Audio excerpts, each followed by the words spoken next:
told you this was coming. I told you this was going to happen.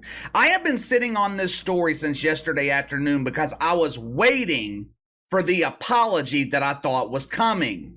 Now, I did not think this was going to happen this fast. I thought it would take a few months, maybe even a full year before this happened, but I told you it was inevitable. Hell, this predictions already came true, and Pat McAfee hasn't even started working for ESPN yet. There is an old saying that nothing is free in this world. Even when you're being paid, or in the case of Pat McAfee, even when you're being paid handsomely, that money comes with a cost. When you agree to take someone else's money, you are agreeing to play by their set of rules. A company like ESPN is not going to pay you millions of dollars and give you free reign to do whatever the hell you want to do. That's just not the way it works. Why do you think Stephen A. Smith launched his own podcast outside of ESPN's umbrella?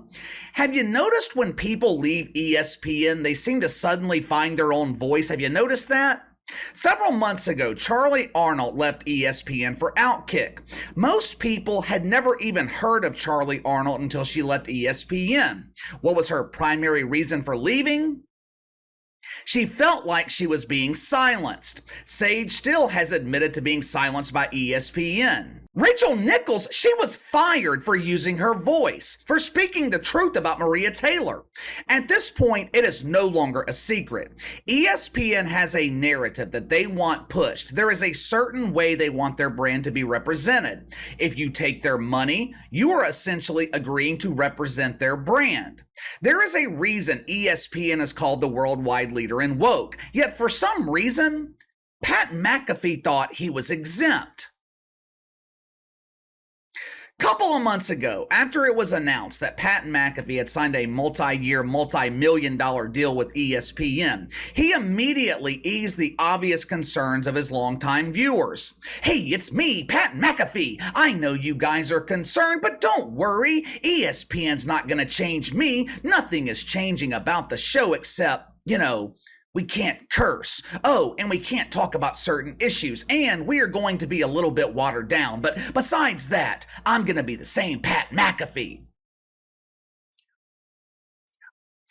At the time, I told you guys that Pat McAfee was delusional. If he really believed what he was saying, he was delusional. There is absolutely no way that ESPN is going to pay him millions of dollars and give him full creative control. If they're not willing to do that with Stephen A. Smith, why in the hell would they be willing to do that with Pat McAfee? In terms of mainstream recognition, Stephen A. Smith is a much bigger star than Pat McAfee. If the face of ESPN's not allowed free reign, what made Pat McAfee think that he would be? It just didn't make sense to me. Yesterday afternoon, I began receiving alerts on my phone, emails, Twitter DMs, media notifications. Headline over at God Awful announcing, Pat McAfee receives backlash for grossly insensitive Larry Nassar joke. Same thing at Woke Illustrated, Larry Brown Sports. They accused Pat McAfee of pushing the envelope of decency. So, what was Pat McAfee's infraction? What was his violation of the woke commandments? One of his producers tweeted out a picture of some Michigan State uniforms that the football team had used in the past. Needless to say, the uniforms are absolutely atrocious. They look like something you would see Don Lemon wearing at the Pride Parade. Pat McAfee, he responded to the tweet and he said, I think Larry Nassar was on the design team. For those that don't remember, Larry Nassar graduated from Michigan State. He's a pedophile, a real piece of shit. He is currently serving a few hundred years in federal prison for doing unimaginable things to children. Now, that being said, normal people with functioning brains, we understood that Pat McAfee was just making a joke here. It was a shitty joke, not because it was triggering. The joke was shitty because it wasn't really all that funny. I guess it wasn't meant to be funny to us because it was a joke between two friends that happened to be made in a public setting. But there was a lot of fake outrage yesterday aimed towards Pat McAfee. In order for us normal people to understand the fake outrage, we got to remove our normal hats and utilize the services of our trusty woke hats. I'll give you guys a second to get yours on. Okay, let's repeat this same joke again. I think Larry Nassar was on the design team. Oh, this is so triggering. How can ESPN employ this deplorable male birthing person? Doesn't he know jokes are not allowed? This is grounds for immediate termination. Let's go back to normal here. Yesterday afternoon, the shitfucks were emotionally charged on Twitter and throughout the mainstream media. Now, some on Twitter or X, whatever the fuck Elon Musk is calling it now, some of the wanker spankers, they were calling for Pat McAfee to be fired. They were pressuring ESPN to cut ties with Pat McAfee. Some were contacting deacons at Woke United Methodist asking for charges to be filed.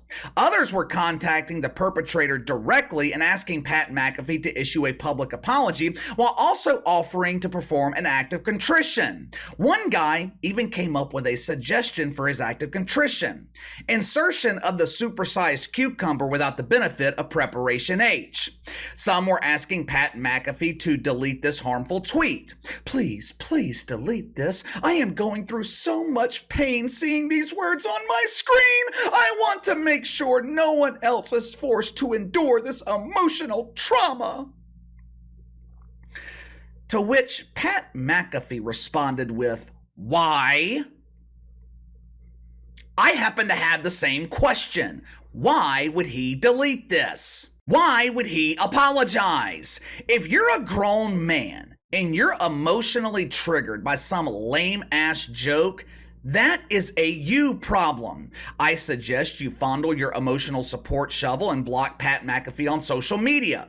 Why should he apologize because you're an emotional beta male? Initially, Pat McAfee responded with defiance to all the wanker spankers, but earlier this morning, he was banging a different bongo. All of my longtime subscribers, what is the golden rule here on the channel? We only have one rule. What is it? Let's say it all together now. You never, ever, ever, ever, ever, ever, ever, I mean never apologize to the shit fucks. Never. They view apologies as a sign of weakness, which is exactly what they are. When you have done nothing wrong and you're apologizing because some dude with bouffant hair and a pink dress is crying over something you said on social media, you are weak. Now, I want you to remember, on numerous occasions, Pat McAfee has claimed that ESPN was not going to change him. I'm going to let you be the judge. You tell me if you recognize this Pat McAfee. Roll the film. So I do apologize to everybody that just took my 6-word tweet and then said that I was disrespecting this and not thinking about the victims. It's like, what? I think we're thinking about the victims, future victims, and everything by reminding people that this motherfucker had a lot of power at Michigan State for a long time while being a terrible human being, and I'm just shit-talking a friend. Now, some people are willing to give Pat McAfee a pass here, claiming this was a half apology. I ain't one of those people. An apology is an apology. A bent knee is a bent knee. Even if the cucumber is only inserted halfway, the other half is still preventing you from sitting down. This dude not only apologized to the shit fucks, he tried to use logic and reason by explaining his actions. Does Pat McAfee not understand who he's dealing with? There is no logic and reason with these people. They are not looking for an apology from you. The apology is meaningless. It's symbolic. They are looking for compliance from you. Normal people were not offended by this. Normal people understood this was just some lame joke between two friends. So, Pat McAfee was not talking to us. With that being the case, who is he apologizing to? More importantly, who is he apologizing for? Just think about it. Who has a reputation for overreacting to Twitter?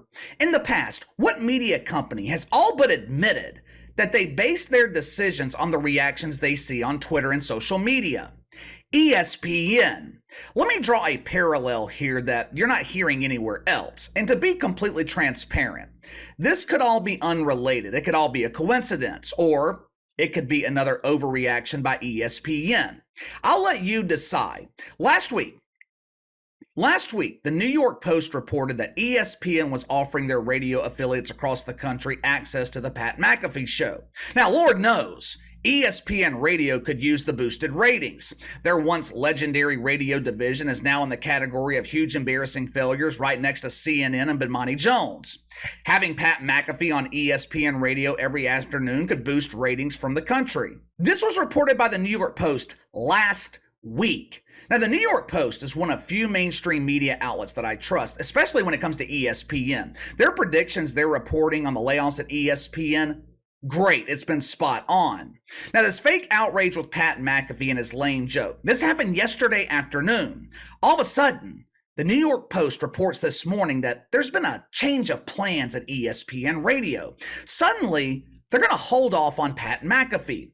We're going to press pause here for now. We will revisit this opportunity at a later date.